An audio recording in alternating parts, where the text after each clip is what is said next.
Drake. You moving like a bum. You in disbelief, not like us #1. I thought the loss would make you closer to your son. Didn't think you would sue because he won. Kenny got you out here stressing and balding. Why you drop the ball like it's Spalding? All the numbers falling. Streisand effect, not like us going up. Derapy is blowing up. Announce the tour, but you suck. You suck. That man is a certified wing-wong. Derapy. So Drake is trying to sue Universal Music Group over the success of the hit song and Drake diss Not Like Us.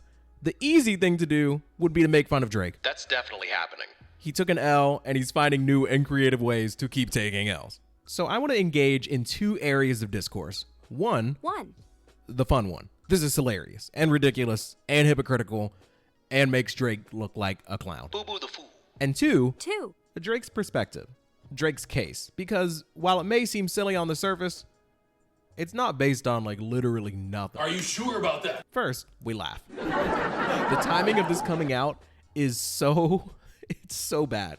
Kendrick, who this episode isn't really about, ironically, just dropped an album, GNX. The album has little to nothing to do with Drake.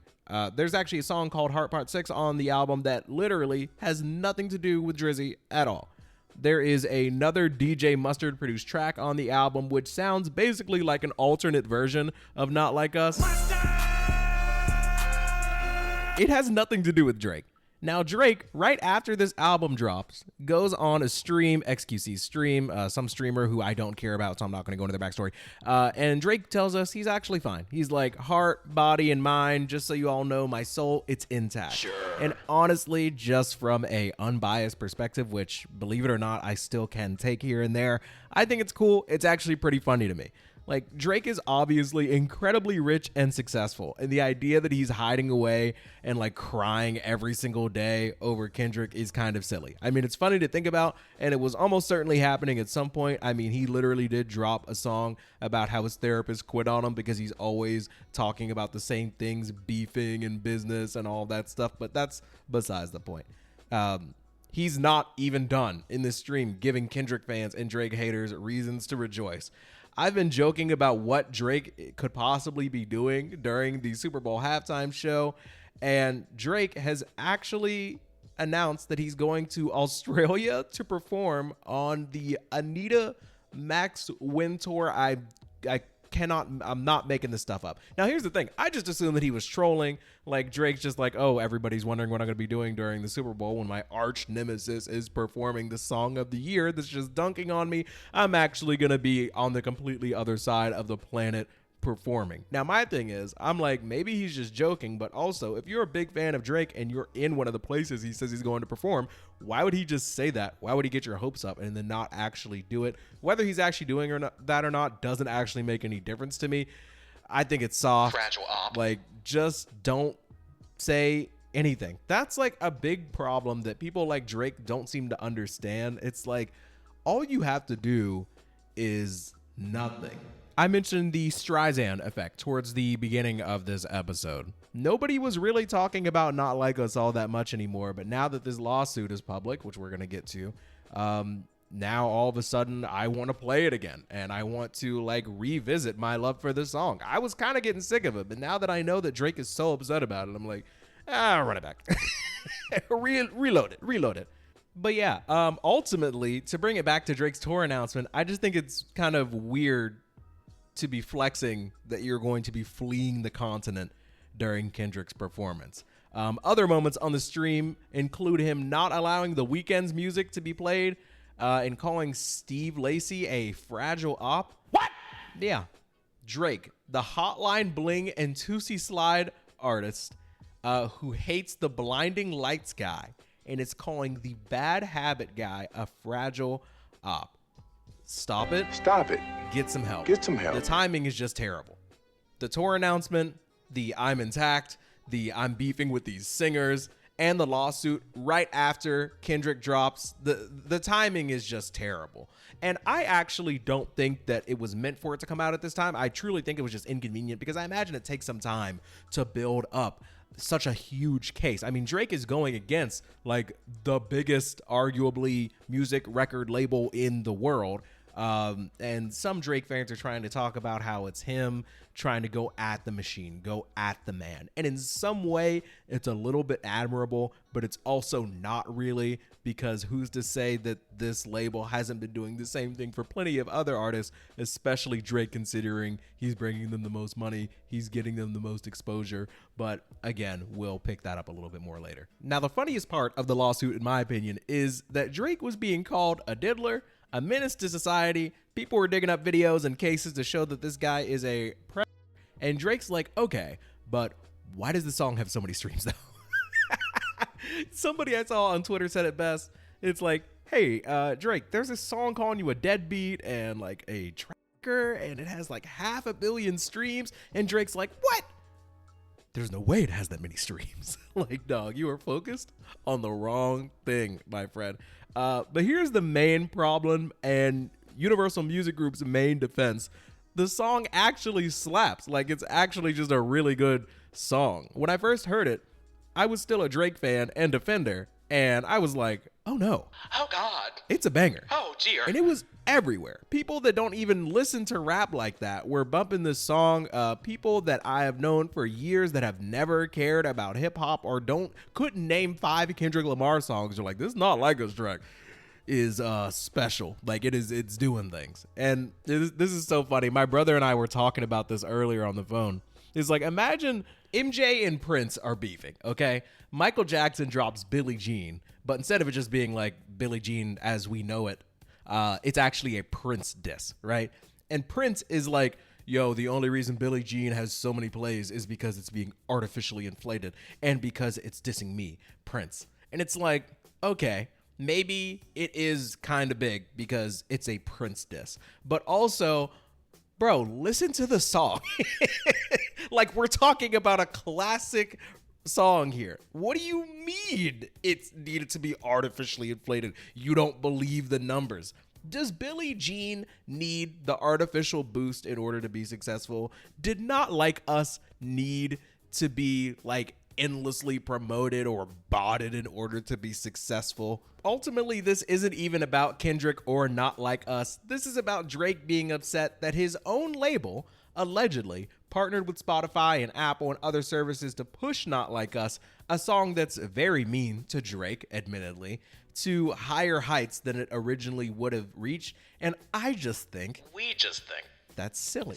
I just don't think there's a very good case for that. But it's bigger than that, actually. I don't think that Drake cares if songs in general are boosted, which many have stated, and I would agree, has almost certainly happened. Playlists are made and pushed to the front of your Spotify recommended. Your face is posted on front pages and in recommendations. Like, that happens to every big artist or every big song that the industry or the label or whatever wants to be pushed. That's why people think that every new artist is an industry plant, because sometimes there are some people that just get that extra little push. And I was talking about that with $1 Million Baby. So there would be this thing that would happen if you go and search any individual song on Spotify and play it. Because you don't have anything else in your queue, Spotify will just automatically start playing the next song that they think you want to hear. And for a while, no matter what I listened to, $1 Million Baby was always the next song played. Try it. Jesus. For a little while, Not Like Us was doing the same thing. And this happens every time, like, the number 1 or number 2 or top 5 song plays. It was happening when Taylor Swift came out. Like, these things just happen. And it seems like Drake has now found issue with it because the song that this is happening to happens to be the song giving him emotional boo-boos. And I just think that that's kind of selfish. It's kind of selfish and hypocritical. Everybody accepts that the popular song of the moment is going to be pushed. People just accept it. Drake has decided to draw the line now that the song being pushed was calling him an OV-ho. And I actually, like, I get it. I understand. Drake's perspective is, this is my label. And this is kind of like the second part of our conversation here. This is my label. They pay and support me. They're supposed to have my back. I mean, as well as having Kendrick's back or any artist that they have signs back. But in this case, Drake feels like they picked a side. Oh my God. I had like an entire other segment recorded, and it turns out that there is now a second lawsuit, and Drake is actually trying to sue UMG for basically pushing a song that actually was calling him all of these terrible things, like a diddler and a and etc. Now, just to be clear here, Drake is not blaming Kendrick for making the song. It's actually even more weird because he is attacking the label directly for allowing the song to be released. This is according to Complex Music. Drake has launched a second legal action against UMG over Kendrick Lamar's Not Like Us. In this move, Drake accuses UMG of defamation and claiming it could have stopped the release of a song, falsely accusing him of being a offender. Drake's reps claim UMG designed, financed, and then executed a plan to turn Not Like Us into a viral mega hit with the intent of using the spectacle of harm to Drake and his businesses to drive consumer hysteria and, of course, massive revenues. But here's the thing. Drake is also being paid and financed, and he is signed through UMG. And he released Family Matters, a video and song where he talks about Kendrick being like an abusive person towards his lover, like his romantic partner. How is that any more or less harmful? I mean, like, the amount of harm is kind of subjective there. I mean, one could very easily argue that like saying that somebody's a danger to children is way worse than being abusive to their spouse, but like still, it's just such a weird thing to kind of try and set a precedent for, because it's like rappers can like make actual physical threats towards each other in songs and nobody's ever gone the legal route. And Drake's like, I was really hurt by what UMG allowed Kendrick to release. It's like, what is this an attack on art? Also, if Kendrick truly believes these things, like, it's his right to put it in a song, even if he is technically speaking wrong. And he may not be. This kind of goes into the whole, like, I don't want to talk about the big orange and the elections. We're not going to get into that stuff. But one of the main defenses that the big orange had for like his fraud claims was like, is it defamation, libel, slander if I just thought it was true and was wrong? But we're talking about like art. If Kendrick is putting like his true feelings into a song and writing things that he believes to be true, and it just so happens to be a mega hit, it's like, I also just think that Drake is just giving his label too much credit. And it kind of goes to show that he thinks that the power in music comes from the label behind it. And that's kind of just like a sad thing to think about. This is taking a completely different direction than what I thought it was. But the second lawsuit really goes to show that I thought that this wasn't necessarily about the damage that the song was doing to Drake. And I thought it was actually more about him attacking the label. But now he's saying that, oh no, this is definitely about the specific things said in the song. And the fact that the people upstairs even allowed the song to be released at all. This also basically confirms that he did try and get the Like That record taken down, also with the cease and desist, in my personal opinion. But yeah, this has all gotten to a place where it's really just embarrassing. I actually tried to come in here with a good faith argument as to why Drake might actually have a case when it comes to the first lawsuit, right? Because if you believe that songs should not be artificially boosted in general, even though some would argue that that's happened to you, okay, well, you know what? That's totally fine. If you think that like, oh, they picked a side by boosting this song, whatever. But now he's saying that the song shouldn't have been released at all. Like, they should have listened to the song beforehand and determined that it wasn't worth promoting. Like, that's such a weird angle to take. It's a little censorship-y. It's almost like if this isn't proven fact, then you're not allowed to rap about it. Like, where does he, this just feels like a snowball effect that he doesn't actually want to go through with. It's hard to imagine that Drake actually wants to do this, because if you're saying that people shouldn't be allowed to rap about things that aren't 100% fact, you got to delete half this man's catalog. Family Matters has to go down. The Heart Part 6 has to go down. By the way, what happened to you feeding him information? Yeah, that might have been a lie. So now the information that you fed him, he used, and now you're like, they shouldn't have let him release that? I'm tripping. Y'all are going to have to work this out in the comments, because this joint is, this is just out of control. It's embarrassing. The best thing Drake could have done is just let it go. I could see some Drake fans' perspective. It's like, look, if the label is taking a side, if they are boosting Kendrick's song and not your song, and they're supposed to be backing you, as well as him, that makes sense. But now he's just like, they shouldn't have let the song come out. And I just think there is no way in which that is fair or good for like music, art, content in general. So yeah, Drake is lame. I'm not gonna keep yapping about this, but I appreciate you all being here during this saga. I'm glad that I have a platform to document some of this stuff. I'm sure there's a bunch of stuff I missed. Just let me know in the comments. We don't have to get all like vitriolic. We don't have to get all spiteful about it. But, like, I'm not about to go and read a whole court document. This is not that kind of show. I'm out here trying to have fun.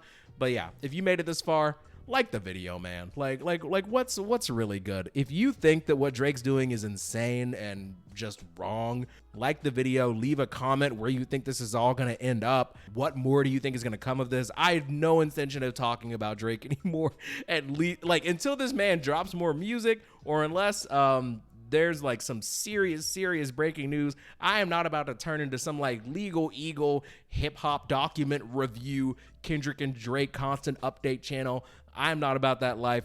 But yeah, I'm gonna wrap it up. Thank you so much for being here. If you want to support the channel, consider becoming a member for $1 or join our $5 membership tier, become a certified therapist, and get a shout out like this. Shout out to you. Not Sincere, Dire Circumstances, T and Merge, Shaggy's World 999, Christian Griffin, Marvin Thomas, Light Brown Recluse, Greenberg 305, The Absolute Fucking Worst, Trees Like Flowers, Genevieve Evermore, Sarah Nominous, Nor the Explorer, Voxel Valix, Redatora, Juice, Blue Clip Saw, Logan Stratus, Awesome Amy, Simply Vibin, Luis Sanchez, Air Wallace, Matt Mahoric, Jackson Toro, Arby Levias, Blackjack Gaming, Venomous, A Dizzle, Whiskey, _ Zeus, Cuts by Reggie, Stout Shaco, Nate Rubin, Rich Mix, Agony, Emma McCoy, DC, Frame Rate, On the Hunt Productions, Jordan, Dre Benoit, and Johnny Carwash. Love you, mean it. Enjoy the outro. I see dead people.